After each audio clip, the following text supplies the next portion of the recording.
I take care of my own. Torn down, watch me rain, and I'll slay them all.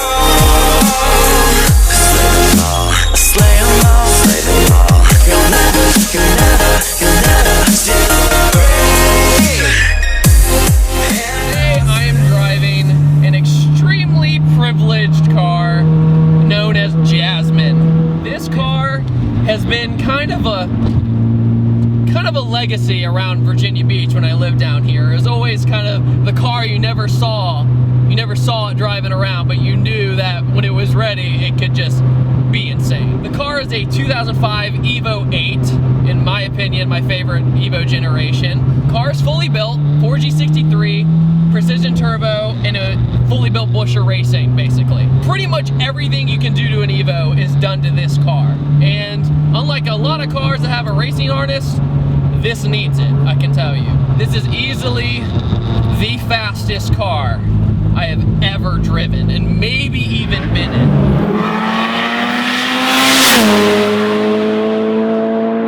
And it's just an overall privilege just to drive it. So even when you're cruising around, it's still really fun because it has the crazy amount of spool noise, and the blow-off valve is just atrociously loud. It's really fun. It also has a C-West kit on it, body kit that's actually fairly popular, but on this car it really works with the black color and everything else going across ice right now. Got to be careful because this is a, well, not very powerful car. And before you guys ask, no, I'm not going to tell you what the horsepower is. I'll talk about that later. All right, so just a little roll on in second gear, and that's a little bit of ice. Don't go across that, and go!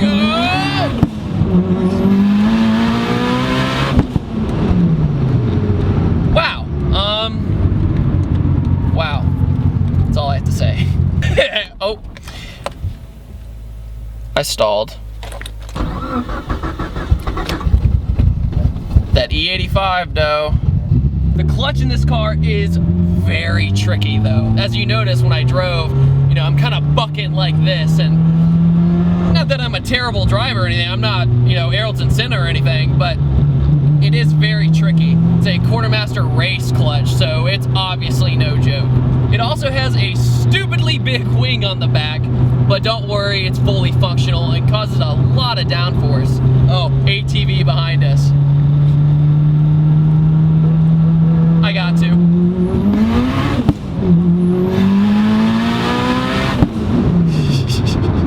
This car is owned by a friend named James, and we've been good friends for about 1.5 years now, and he's been overseas and back serving, and this car has always been kind of the girl that's gotten away with my videos. And where it's finally here, and I'm finally behind the wheel of it, which I can't even believe, and just cruising in it is awesome. You'd think it'd be really, really hard to drive around town. It is pretty rough, actually. Around town, since the clutch is pretty difficult, and the cams, and the combination of E85 and whole 9 yards, it is a little tough around town. But once you're up to speed, it's just hold on, and that's pretty much all I can say. And I can't even talk. The car's actually been raced, so the wing on the back is actually fully functional and creates a lot of downforce. So when he does race, it helps a lot, and he's actually won a few times. Won at Wacky Wednesday, which is actually, believe it or not, an oval track, and it's kind of a sketchy oval track too. And I've seen a lot of people crash there, but just for like a weekend toy, it was awesome when it was at a lower horsepower level and it was doing work. There's also another event called Grip Fest, and it's basically a road course, and he got second first time out with this car, so it's definitely no slouch. Not to mention, the next flyer for Grip Fest, this car was on it. It was on top of it as like a silhouette. The red line is a very, very high red line of 9 grand, and when you accelerate in this thing, you think it's time to shift, and then you look down, you're like, okay, first I'm going kind of fast. Second, I still don't have to shift yet. So you kind of have to build up the guts to do this. It's kind of intense. Actually, no, it's very intense.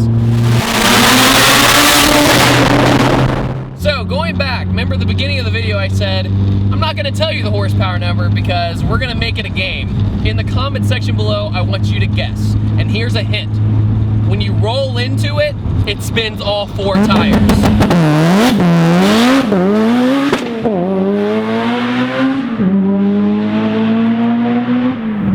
So, all you nerds with drivetrain loss and all that shenanigans, when it comes to Evos, it's very hard to break the traction unless you have stupid amount of power. So, take a wild guess.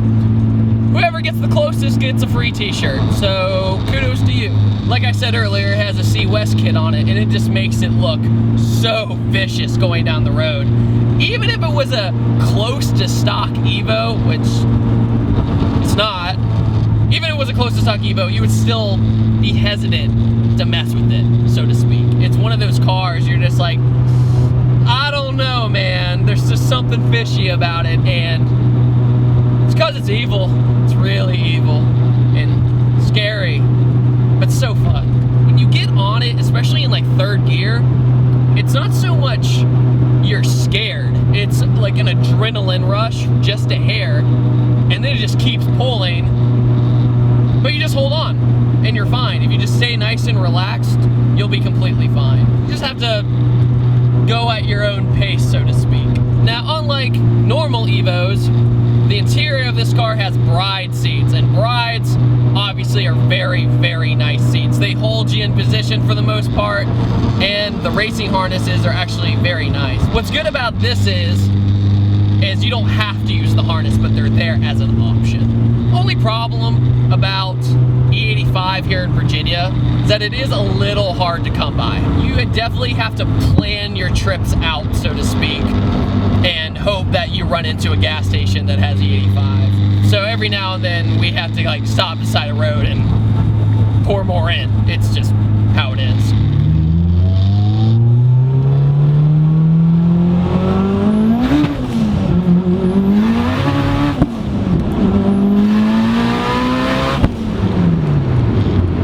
And that was awesome. Yep, fast car driven. Yep. Yeah. Just listen to the boost. It's so good. And then it kicks in. Jeez. Okay. While I'm on the topic of going around a turn, that turn you see up ahead, I've said this in previous videos, but with this, it's truly true. That turn up ahead is much closer than you expect. The boost comes on so hard and so quick that it's just overwhelming how fast it is. And then there's a turn there. And unfortunately today it's a little icy on the road, so it's kind of difficult to do pulls, but I'm sure you guys get the picture.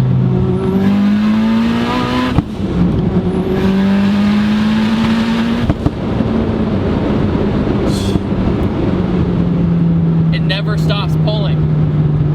It never stops pulling. It never lets out. The needle just keeps going. But anyway, that boost sound that you hear, that little spool, is 30 to 40 pounds of boost. So when you think about it, the stock PSI with the stock turbo from the factory is like 20-ish PSI. I'm sorry if I'm wrong, Evo hardcore people, but that's around what it is. So when you're doubling that along with a built motor, I guess you could say it's Fast and Furious. This is the kind of car that when I was younger, dreamed of building, basically. Like I was like, it's gonna be an import, it's gonna have a 4-cylinder with a big fat turbo on it, and it's gonna be an Evo. I used to want an Evo so bad as a kid, and this totally justifies why I love them. I mean, the handling, the turn-in, it's easy. Even with this stupid amount of power, it's still easy to go around a bend and be in full control. I'm not gonna take this turn hard, but as you can see, you just turn in, I'm barely on the wheel, and it gets it.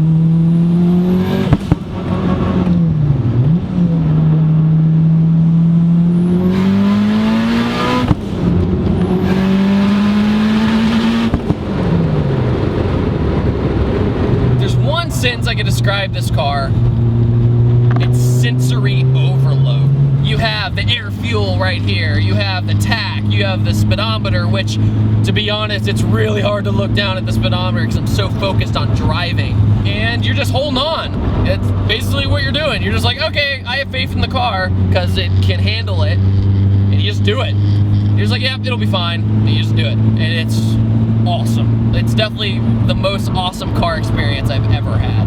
Another thing this car has is these little air holes on the windows. Basically what it is for, it's nothing for fancy smanchy downforce or anything. It's something as simple as just keeping you cool inside when you're at a track. And one of the worst things about going to a track day is that you have to keep your windows up and you can't have AC on. So naturally, that helps a lot. Seriously, I could just do this and hear that, and I'd be fine. Be like, yeah, I have a stupid horsepower Evo, but I just like listening to the blow-off valve and stuff. That's the only reason I built it. As you can imagine, cruising around, it's pretty hard to get in trouble, but one time James got pulled over, and he got 4 tickets at one stop. And that is mostly because, I'm gonna rev down a little bit, there we go. And that is mostly because his exhaust, his tint, his front license plate wasn't on, because here in Virginia, they're really sticklers about that. I don't know why, but it's a big deal. And just various other things. But the license plate, of course, does not help when they do see it. When it comes to 4-cylinders, you guys know I'm no stranger to them, and I don't hate them. Everybody, for some reason, thinks, because I drive a Mustang, I hate 4-cylinders. Well, I can tell you that the 4G63 is my favorite 4-cylinder sound. It's so aggressive sounding, and it just sounds so mean. Not hating on others, just saying it's my favorite. And the way the power builds and everything is just, it's so smooth and it's just bonkers. Until, well, you hit the boost threshold and it just, you gotta, just, yeah. The cams in the car when you're at a stop with James next to you, it feels like your bolts are about to be, like, basically loosened out of your own car, because it just lopes so much. And it's awesome because you just know what's under the hood and what it's capable of.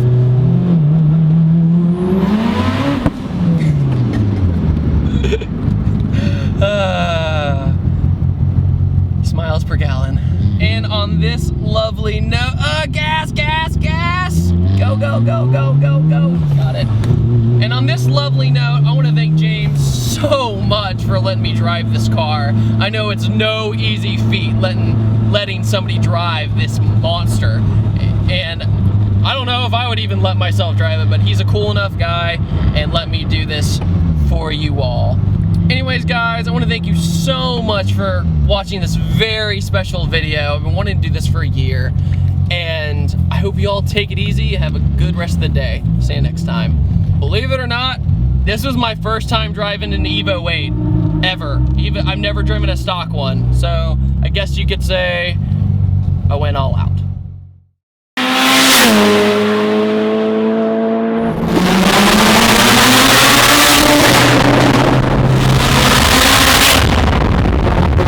That was exhausting, but awesome, but exhausting.